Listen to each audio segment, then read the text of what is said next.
It rarely begins with destruction.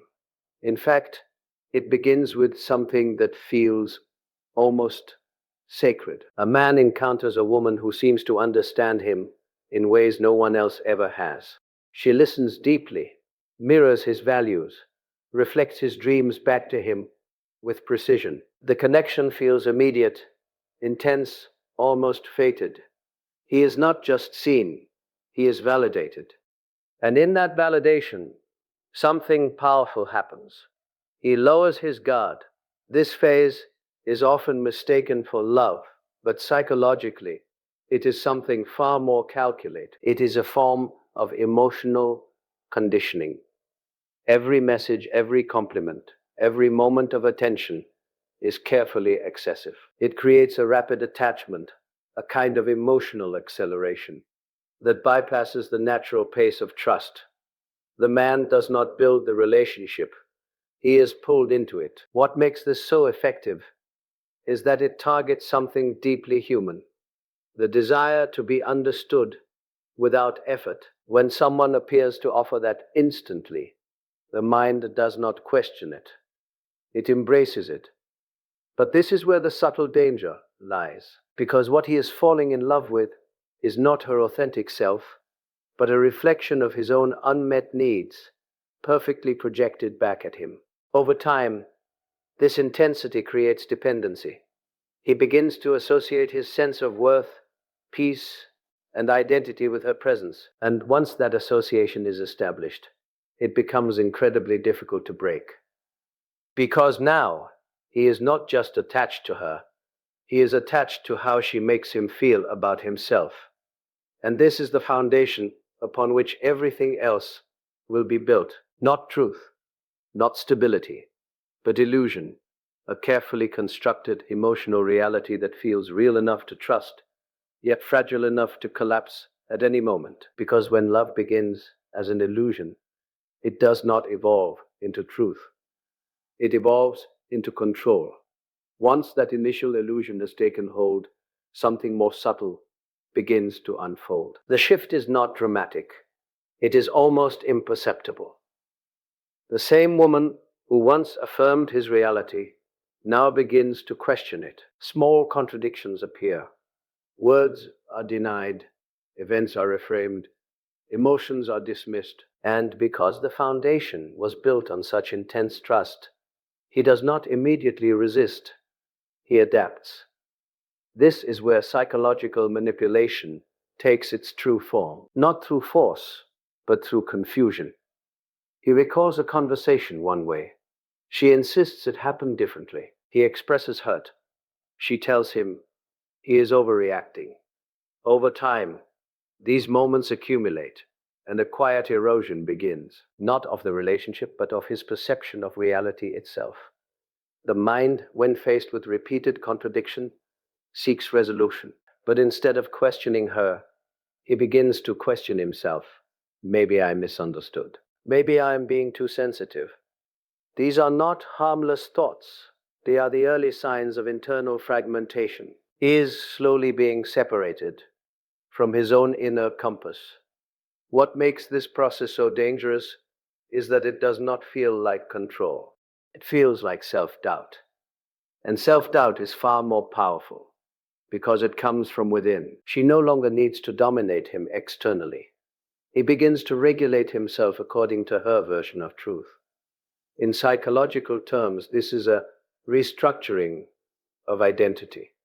His confidence in his own judgment weakens, and in its place, her perspective becomes dominant. He starts to rely on her not just emotionally, but cognitively, to define what is real, what is valid, what is acceptable. And once a man no longer trusts his own mind, he becomes incredibly vulnerable. Because at that point, he is not just in a relationship. He is in a reality that someone else controls. When a man begins to doubt what he knows to be true, he is no longer losing arguments, he is losing himself. As this internal confusion deepens, the external world begins to shrink. The people who once served as anchors, friends, family, trusted voices, are gradually reframed in a different light. It does not happen through direct prohibition. There is no explicit command to cut ties.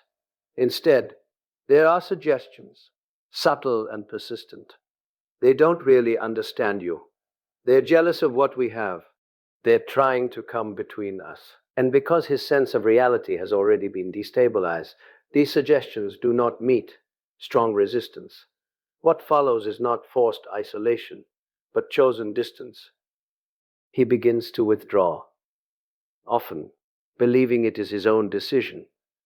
Invitations are declined, conversations become less frequent. The voices that once offered perspective are slowly replaced by a single dominant influence. And in that narrowing of perspective, something critical is lost. Contrast. Human beings rely on multiple viewpoints to maintain psychological balance. It is through dialogue, disagreement, and shared experience that we test our perceptions against reality. But when those external references disappear, the mind has nothing left to calibrate against. Her version of events becomes the only version available. This is where control becomes absolute, not because it is imposed, but because there is no longer anything to challenge it. He is no longer comparing her words to the outside world. He is measuring everything against her. And in doing so, he unknowingly steps deeper into the framework she has constructed. There is also a deeper psychological layer at play here. The fear of losing the relationship itself. By now, he has invested emotionally, mentally, even existentially. To question her would risk destabilizing the only connection he believes he has left, so he protects it, even at the cost of his own independence. And this is the quiet tragedy of isolation. It does not feel like imprisonment. It feels like loyalty. But when a man loses access to other perspectives, he does not just lose connection with others. He loses the ability to see himself clearly. Once isolation has taken root, the dynamic shifts again, this time into something far more destabilizing. The relationship becomes unpredictable. The warmth that once felt constant now appears and disappears without warning. One moment she is affectionate, attentive, almost reminiscent of the beginning. The next, she is distant, critical, or emotionally unavailable. And this inconsistency is not random. It is deeply conditioning. The human mind is wired to seek patterns, to find stability in behavior. But when reward and withdrawal are alternated unpredictably, it creates a powerful psychological hook. He begins to chase the return of that initial warmth, trying to understand what he did right when she is loving and what he did wrong when she withdraws. Yet the pattern is not based on his actions. It is based on control. This creates a cycle of emotional dependence. The rare moments of affection become disproportionately valuable, not because they are genuine, but because they are scarce, and scarcity intensifies desire. He holds on to those moments, using them as proof that the relationship is still intact, that the woman he first met is still there, just hidden beneath the surface. Over time, his behavior adapts. He becomes more cautious, more compliant, more focused on maintaining emotional equilibrium. He avoids conflict, suppresses his own needs, and prioritizes her moods above all else. Not out of weakness, but out of a growing fear of emotional withdrawal. Because by now, her distance does not just feel like absence, it feels like loss. This is where control becomes internalized. She no longer needs to enforce it actively. He begins to regulate himself, constantly adjusting in an attempt to preserve the connection. And in doing so, he slowly abandons parts of himself, his voice, his boundaries, his sense of autonomy. The relationship, at this stage, is no longer built on mutual presence. It is sustained by tension, uncertainty, and the hope of relief. And that hope is what keeps him engaged, even as the cost continues to rise. When a man starts sacrificing his truth, J, used to maintain peace, he is no longer in control of the relationship. He is controlled by it. By this stage, something deeper begins to fracture. Not just his perception, not just his relationships, but his sense of self. The earlier phases were about influence and control. This phase is about erosion. It is subtle, persistent, and deeply personal. The tone of communication shifts. Where there was once admiration, there is now criticism. Where there was affirmation, there is now comparison. It rarely comes as outright rejection. Instead, it appears in small, repeated cuts. A dismissive comment about his decisions, a subtle comparison to someone more successful, more confident, more capable, a suggestion that he is lacking in ways he never questioned before, and because his internal stability has already been weakened, these remarks do not simply pass, they settle. Over time, he begins to internalize this narrative. He starts to see himself through her lens. His achievements feel smaller.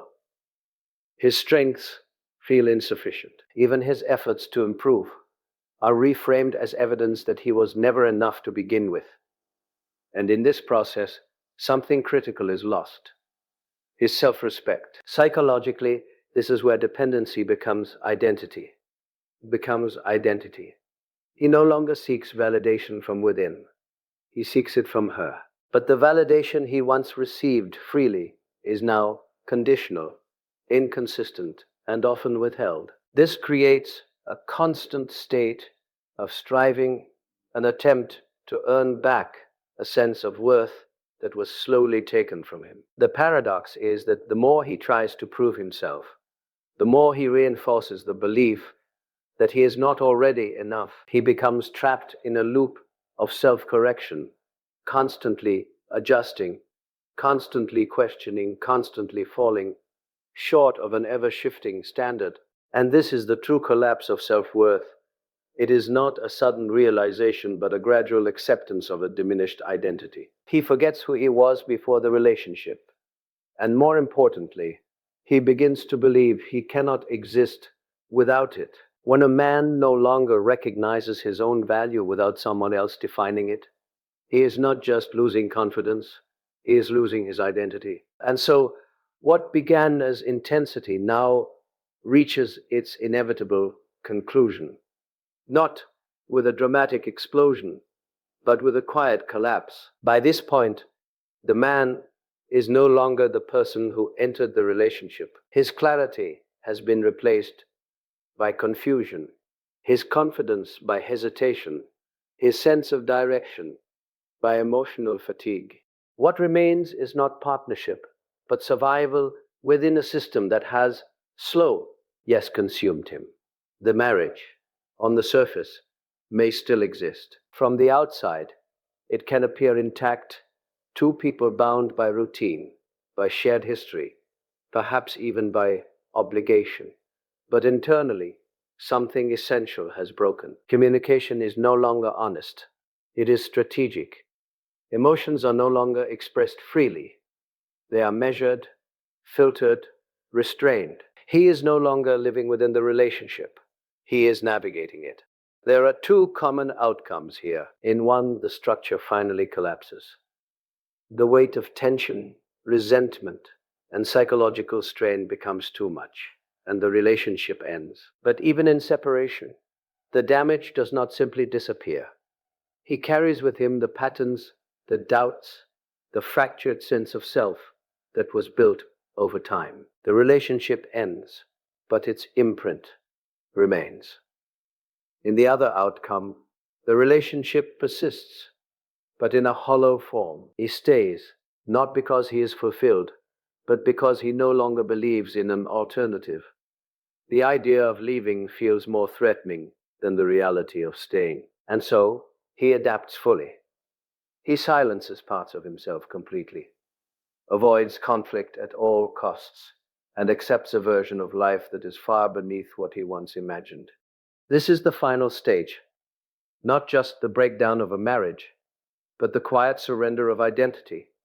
A man who once sought connection now settles for emotional containment. A man who once trusted himself now relies entirely on external approval. And this is the truth that must be confronted. The greatest loss is not the relationship itself, it is the self that was abandoned in order to sustain it. Because when a man loses himself trying to hold something together, he must eventually ask, what exactly is left to hold?